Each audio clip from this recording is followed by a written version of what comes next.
నేను బెడ్రూమ్ లో కూడా కెమెరాస్ పెట్టాను, ఆ ఫుటేజ్ కూడా నా దగ్గర ఉంది అనేది అన్నది. ఉన్నప్పుడు మీడియాకి ఇవ్వకు, పోనీ నీ దగ్గర నిజంగా ఉందంటే లీగల్ గా గెలువు, నష్టమే ఉంది. పోనీ అయినా సరే మీడియాకి ఇప్పుడో రిలీజ్ చేసావు కాబట్టి ఎవరు నమ్మట్లేదు కాబట్టి ఇచ్చేసేయి, అది నిజమైపోతే అది కూడా ఉండొచ్చు కదా. ఎప్పుడైనా రెండు వైపులు ఆలోచించాలండి. ఇక్కడ ఏం కనబడుతుంటే నీకు 10 days నుంచి ఒక సౌలభ్యం దొరికింది, కానీ ఆ అమ్మాయి బిగ్ బాస్ హౌస్కి వెళ్ళే వరకు ఆగి ఆగి ఆగి ఇప్పుడే బయట పెట్టాడు. అంటే అమ్మాయి మీద గ్లడ్స్ తోటి అమ్మాయి డ్యామేజ్ చేయాలనేది కనిపిస్తుంది ఇక్కడ. నీకు కావాల్సింది ఏంటి?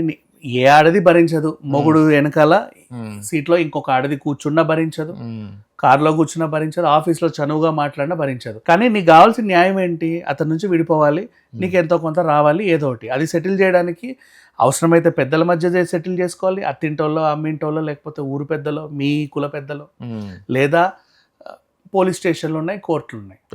ఇవన్నీ కాకుండా ఒక అమ్మాయికి సంబంధించిన ఫుటేజ్ నువ్వు బయట పెట్టి ఆ అమ్మాయితో నా మొగుడికి రిలేషన్ ఉందని చెప్పి, సరే ఉంటే ఉందేమో నీకు తెలుసు, అది బయట పెట్టి ప్రపంచమంతా తెలిసి ఆ పిల్ల కెరీర్ని నువ్వు డ్యామేజ్ చేసావు.